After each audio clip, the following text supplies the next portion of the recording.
दिल्ली में अगला मुख्यमंत्री कौन होगा।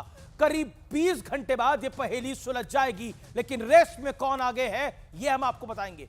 और दिल्ली में भारतीय जनता पार्टी के लिए नए सीएम के नाम पर मुहर भी लग जाएगी, लेकिन नाम के ऐलान से पहले सियासी संग्राम लगातार जारी है।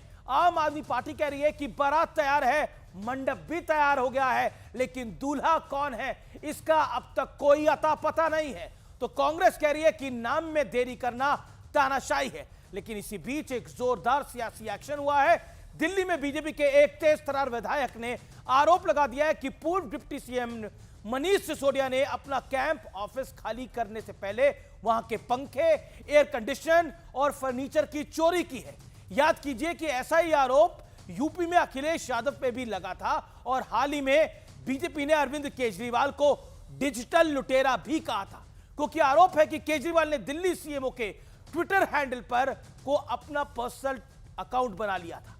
लेकिन सबसे बड़ा सवाल यह है कि दिल्ली में सीएम चेहरे को लेकर है, तो क्या बीजेपी दिल्ली की जनता को कोई बड़ा सरप्राइज देने वाली है। अब से कुछ देर में मैं इस पर एक बहुत बड़ी खबर देने वाला हूं और इसी पर होगी देश की सबसे बड़ी राजनीतिक बहस। राज तिलक की तैयारी, सियासत है भारी।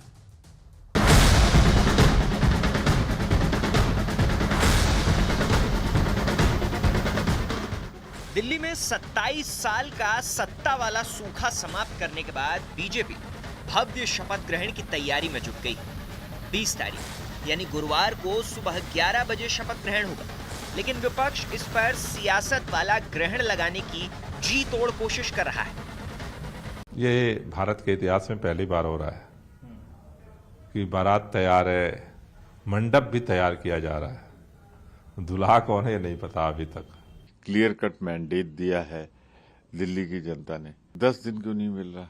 लगता है कोई ऐसा आ रहा है जो ऊपर से थोपा जाएगा। लोकतंत्र ये नहीं है, तानाशाही है। हालांकि नई सरकार बनने से पहले ही दिल्ली में जोरदार एक्शन शुरू हो गया। यमुना की सफाई का ट्रेलर दिखना शुरू हो गया है और गंगा आरती की तरह यमुना आरती भी शुरू हो गई। माँ यमुना हम सबके लिए एक आस्था का बिंदु है। माँ यमुना में आरती शुरू हुई है और माँ यमुना जी की सफाई भी शुरू हो गई है।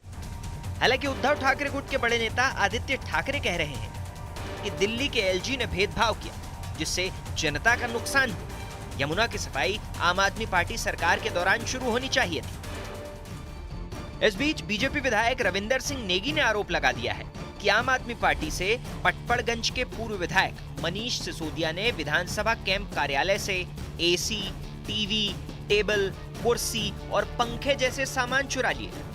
मतलब टोटी चोर के बाद एसी चोर, कुर्सी चोर, सोफा चोर, सारी चोरी करके लगे। तुम्हारे खून में चोरी है। शीश महल जो हम चिल्ला चिल्ला के हम शीश महल के लिए कहते थे, वो बात अब सत्य हो रही है। छोटी छोटी चीज लेकर जा रहे हैं, पंखे तक निकाल के ले गए। लेकिन आज बड़ा सवाल है कि बीजेपी दिल्ली की 2 करोड़ जनता को सीएम के तौर पर कोई बड़ा सरप्राइज देने वाली है। आज इसी पर होगी देश की सबसे बड़ी राजनीतिक बहस। राज तिलक की तैयारी, सियासत भारी।